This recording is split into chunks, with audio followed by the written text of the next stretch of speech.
Welcome to Abinna Michael Ministries, a ministry dedicated to taking the gospel to the nations of the earth. The subject of dreams and vision is such that it is deep, because this is something that connects every human being on the face of the earth. It's a controversial one.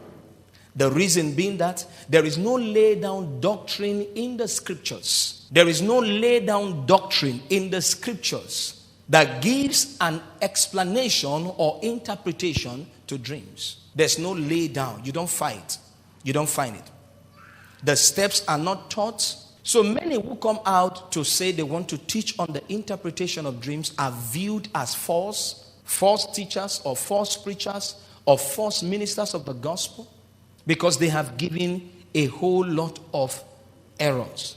But there are Bible ways to actually bring a biblical interpretation of what God is trying to communicate.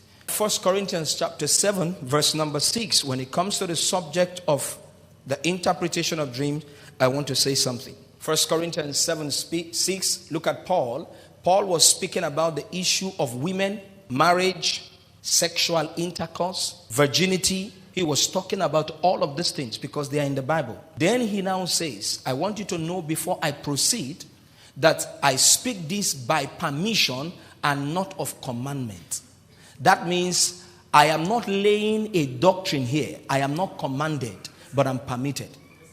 So what I'm sharing with you today, I am not speaking based on a commandment, but I'm speaking as one who has been granted permission.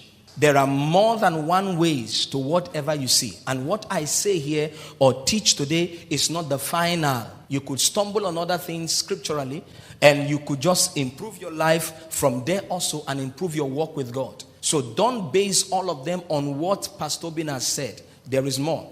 And I could come in 2 years' time or before the year runs out and pick up another one that the Spirit of God has shown to me and add to whatever.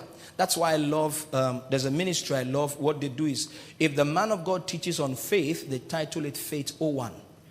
When it comes after 2 years and teach another one, they target Faith 02. If it's in 7 years after, they target Faith 03. So they continue to align it like that so it could bless humanity. Are you with me now? Because in one service, you cannot do justice to all there is about the interpretation of dreams and visions. Genesis 40 verse 8. And they said unto him, who did they say to? Joseph. This is in prison. They said unto him, we had a dream. We had dreamed a dream, and there is no interpreter of it. And Joseph said unto them, do not interpretations belong to God? Tell me them, I pray you. You go back to ancient living, the Jewish culture. They have an understanding that there are those who are interpreters of dream. Because if there is no such thing, they wouldn't have said, but there is no interpreter. And now Joseph refers them to the source of interpretation. He said, does not interpretation belong to God? Which means, in the paraphrase of it, paraphrasing that anyone who can bring understanding or interpretation to a dream is a God.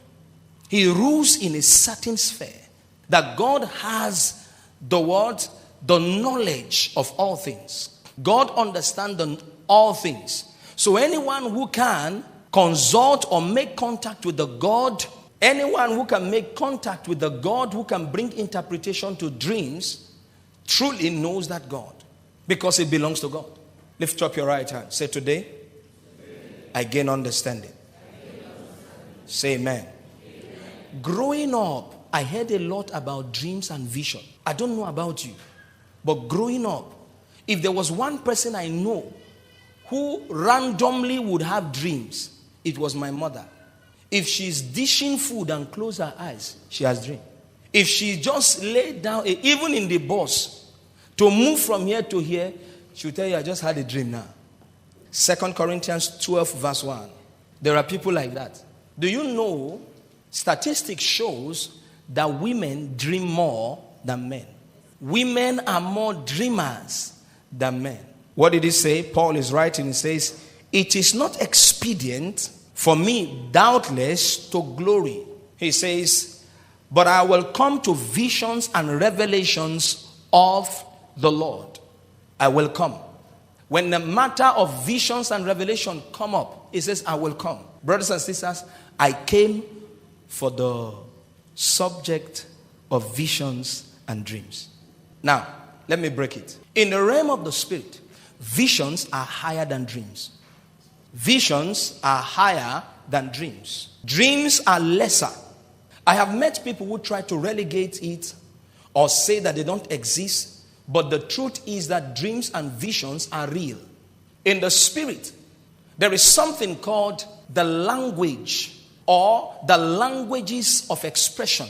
Dreams and visions are one of the languages of expressions in the realm of the spirit. In the spirit, there is such a thing as the cardinal light. Dreams and visions are cardinal lights of interpretation and directions in the spirit. In the realm of the spirit, there's something called the guiding light.